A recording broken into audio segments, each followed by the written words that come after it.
आज हम आपको इस वीडियो में बाज की लाइफ के 7 लेसन्स बताने वाले हैं जो सच में जानने लायक है। बाज एक हाई एटीट्यूड वाला पक्षी है। हम आपको उसके जीने का तरीका बताएंगे, उसकी लाइफ के रूल्स बताएंगे, उसका जीवन को जीने का माइंडसेट बताएंगे, जिसे हम अपने जीवन में अप्लाई करके अपनी लाइफ में स्मूथली आगे बढ़ सकते हैं। लेसन नंबर 1, बाज जब शिकार करता है तो अकेला होता है। वो जल, थल और नभ में जाकर शिकार करता है। अकेले के साथ साथ उसका हाई एटीट्यूड उसको सबसे अलग बनाता है। बाज ऊंचाई पर अकेले उड़ा करते हैं। चिड़िया, कौवा या छोटे पक्षियों के साथ नहीं उड़ा करते, क्योंकि उनको पता होता है कि जितनी ऊंचाई मैं तय कर सकता हूँ उतनी वो कभी सोच भी नहीं सकते। बाज सिर्फ बाज के साथ उड़ा करते हैं, वो छोटे पक्षियों के साथ संगति नहीं करते। इससे हमको ये सीखने को मिलता है कि आप उन लोगों के साथ मत रहो जिनके जैसा आप बनना नहीं चाहते, बल्कि आप उन लोगों के साथ रहो जिनके जैसा आप बनना चाहते हैं। क्योंकि छोटी सोच वाले लोग आपको लाइफ में नीचे ले जाते हैं। एक कहावत है, जैसी संगत वैसी रंगत। आप जिन लोगों के साथ रहते हो, आप जिन लोगों को देखते हो, जिन लोगों को सुनते हो, वैसे ही आप अंदर से बनते चले जाते हैं। तो अच्छे लोगों के साथ संगति करो ताकि आप फ्यूचर में उनसे और बेटर बन पाओ। अभी जो आप हो उससे और ज़्यादा बेटर बन पाओ। लेसन नंबर 2, बाज के पास हमेशा एक विजन होता है। उनके पास फोकस करने की एबिलिटी होती है। बाज 5 किलोमीटर दूर से अपने शिकार पर निशाना लगा लेता है। अपना 100% ध्यान अपने गोल पर लगा देता है। अगर बाज ने एक बार ठान लिया तो वह अपने शिकार से ध्यान तब तक नहीं हटाएगा जब तक उसे वह पकड़ नहीं लेता। फिर चाहे बीच में कितनी भी बाधाएं क्यों ना हो, वो कभी गिव अप नहीं करता। उसके माइंड में उसका गोल क्लियर होता है। वह अपने शिकार से कभी नहीं भटकता। शिकार करने से पहले वो अपने शिकार को बहुत अच्छे से ऑब्जर्व करता है ताकि उसके शिकार को जरा सा भी मौका ना मिले उससे बचने का। तो इससे हमको ये सीखने को मिलता है कि हमेशा अपनी लाइफ में एक विजन रखो, बेवजह मत जियो, अपने जीवन को व्यर्थ मत जाने दो। अगर किसी चीज़ को पाने का एक बार ठान लो तो उस चीज़ को पाने के लिए जो करना पड़ेगा उसमें अपना 100% फोकस लगा दो, अपना पूरा ध्यान लगा दो और अपने माइंड में क्लियर रहो कि मुझे ये चाहिए। जब तक मुझे ये नहीं मिल जाता तब तक मैं किसी और चीज़ के बारे में सोच भी नहीं सकता।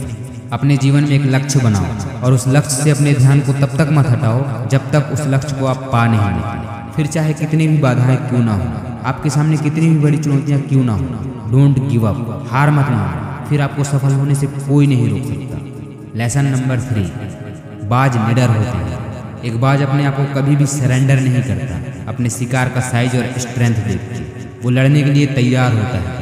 वो हमेशा टक्कर देता है अपने शिकार को जीतने के लिए। तो इससे हमको ये सीखने को मिलता है कि कोई फर्क नहीं पड़ता कि साइज या आपकी समस्याएं कितनी बड़ी है। चाहे कितनी भी बड़ी प्रॉब्लम क्यों ना आ जाए, कितनी भी बड़ी चुनौती क्यों ना आ जाए, इनके सामने हमें कभी भी खुद को सरेंडर नहीं करना चाहिए, हिम्मत नहीं हारना चाहिए। इसके बजाय हमको इनका डट कर सामना करना चाहिए। लाइफ में हमेशा तैयार रहो प्रॉब्लम्स को फेस करने के लिए, समस्याओं का सामना करने के लिए। सफल लोग निडर होते हैं, उन्हें समस्याओं का सामना करना पड़ता है, तभी वो सफल हो पाते हैं। लेसन नंबर 4, बाज अपनी लिमिटेशन को तोड़ देता है।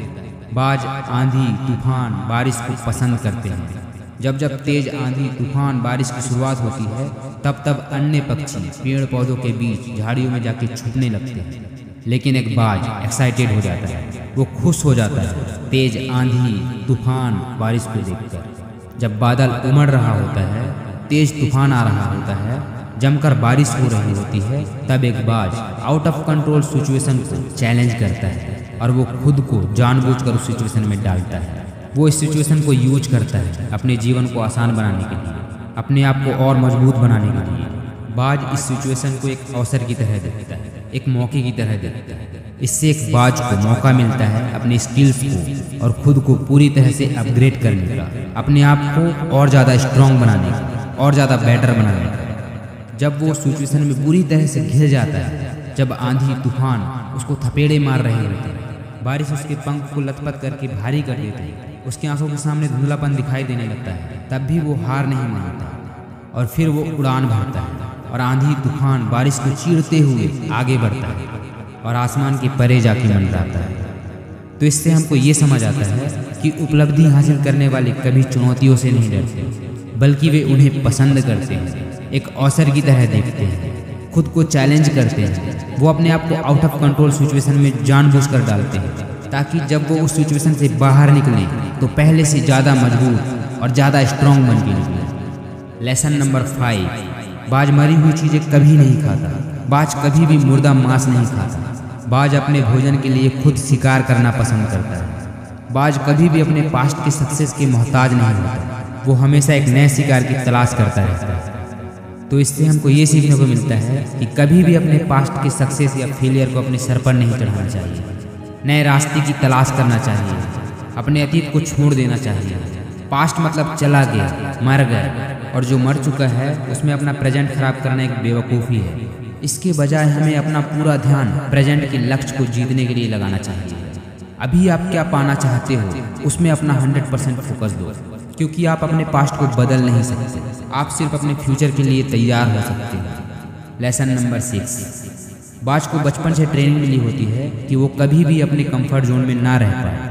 जब भी अपने घोंसले में आके बैठे तो हमेशा अपने घोंसले को छोड़ने के बारे में सोचे, अपने कंफर्ट जोन को छोड़ने के लिए व्याकुल रहे, हर समय उड़ने के लिए तैयार रहे, क्योंकि बाज अपना घोंसला जानबूझकर ही ऐसा बनाता है। वो कभी भी अपने घोंसले को बनाने में सॉफ्ट चीज़ों का इस्तेमाल नहीं करता। अगर गलती से कोई सॉफ्ट घास उसको अपने घोंसले में दिख गया तो वो उसे उसी वक्त अपने घोंसले से निकाल फेंकता है, ताकि उसे घोंसले के बजाय बाहर शिकार करने पर ध्यान देने का जुनून चढ़ा रहे, और उसके बच्चे घोंसले में आराम करने के बजाय कुछ ना कुछ हलचल, कुछ ना कुछ एक्टिविटीज करते रहे। वो आलसी ना बन सके, वो लगातार घोंसले को छोड़ने के बारे में सोचते रहे, इसलिए वो अपने घोंसले को सॉफ्ट नहीं बनाता।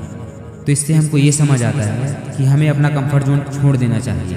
कंफर्ट जोन छोड़ने के लिए हमें हमेशा तैयार रहना चाहिए। वहाँ कोई वृद्धि नहीं है, वहाँ कोई उपलब्धि नहीं है। अपने आप को हमेशा अनकंफर्ट जोन में डालना चाहिए, ताकि हम अपनी लाइफ का असली मतलब समझ सकें, अपनी लाइफ को और आसान बना सकें, आज के टास्क को पूरा कर सकें। लेसन नंबर 7, बाज अपने शिकार से नॉर्मली चूकता नहीं है, उसको पकड़ ही लेता है। लेकिन अगर वो अपने शिकार से चूक गया तो फिर वापस आता है, लेकिन पिछली बार से ज़्यादा खतरनाक और हाई एटीट्यूड के साथ दोबारा वार करता है, और उस वार से शिकार का बचना इम्पॉसिबल होता है। बाज की उम्र लगभग 70 साल होती है, लेकिन 40 की उम्र आते तक उसका शरीर बूढ़ा हो जाता है। उसके पंख उसके शरीर से चिपकने लगते हैं, कमज़ोर हो जाते हैं। उसके नाखून इतने बड़े हो जाते हैं कि उसके पैरों में ही धंसने लगते हैं, और उसका चोंच शिकार करने लायक बिल्कुल नहीं होता, बैंड हो जाता है। उसका शरीर भारी हो जाता है, इससे वह पूरी तरह से कमज़ोर हो जाता है। ना तो वो उड़ सकता है, ना ही शिकार कर सकता है। उसका शरीर उसका सांस छोड़ रहा होता है, लेकिन उसका साहस नहीं, उसकी हिम्मत नहीं, उसका एटीट्यूड नहीं। अपने जीवन के 40 वर्ष की उम्र में वो 6 महीने ऐसे पेनफुल और हार्ड प्रोसेस से गुजरता है जो कोई सोच भी नहीं सकता। किसी को यकीन ही नहीं होगा कि जीवन जीने के लिए इतना हार्ड प्रोसेस से भी गुजरा जा सकता है। उसके जीवन में यही सबसे बड़ा चैलेंज होता है, और वो इस चैलेंज को एक्सेप्ट करता है एंड फाइट करता है मरते दम तक। इसलिए वो इस हालत में सबसे पहले एक सुरक्षित जगह ढूंढता है और कहीं दूर सुनसान पहाड़ों के बीच चला जाता है, और फिर मौत की नज़रों में नज़रें मिलाकर देखता है। वो वहीं पर अपने पंख को उखाड़ फेंकता है, जो बहुत दर्दनाक होता है। अपने नाखून को और अपने चोंच को चट्टानों में मार मार के तोड़ता रहता है, जब तक वो पूरी तरह से नंगी ना हो जाए। तब तक वह बहुत ज़्यादा लहूलुहान और दर्दनाक प्रोसेस से गुजरता रहता है। जब तक उसके नए पंख नहीं लग जाते, तब तक वह अपने छिपने के स्थान में ही रहता है। जैसे ही कुछ दिनों बाद फिर से उसके पंजे, उसके चोंच, उसके पंख आते हैं, फिर वो वापस आता है अपनी दुनिया में। फिर वो उड़ान भरता है उसी एटीट्यूड के साथ। तब जाकर वो बाज कहलाता है, तब जाकर वो आसमान का राजा कहलाता है। तो इससे हमको ये समझ आता है कि जो चीज़ें हमारी लाइफ में हमें आगे बढ़ने से रोकती हैं, उनसे हमें दूरियां बना लेना चाहिए। पुरानी आदतें कितनी भी कठिन क्यों ना हो, जो चीज़ें हम पर बोझ डालती हैं या हमारे जीवन में कोई वैल्यू ऐड नहीं करती, उन सबको वहीं पर छोड़ देना चाहिए और लाइफ में आगे बढ़ जाना चाहिए। तो इन सारे लेसन्स को अप्लाई करके हम अपनी लाइफ में स्मूथली आगे बढ़ सकते हैं। तो आज के लिए इतना ही, मिलते हैं हम आपसे नेक्स्ट वीडियो में। तब तक के लिए टेक केयर, खुश रहिए, मस्त रहिए।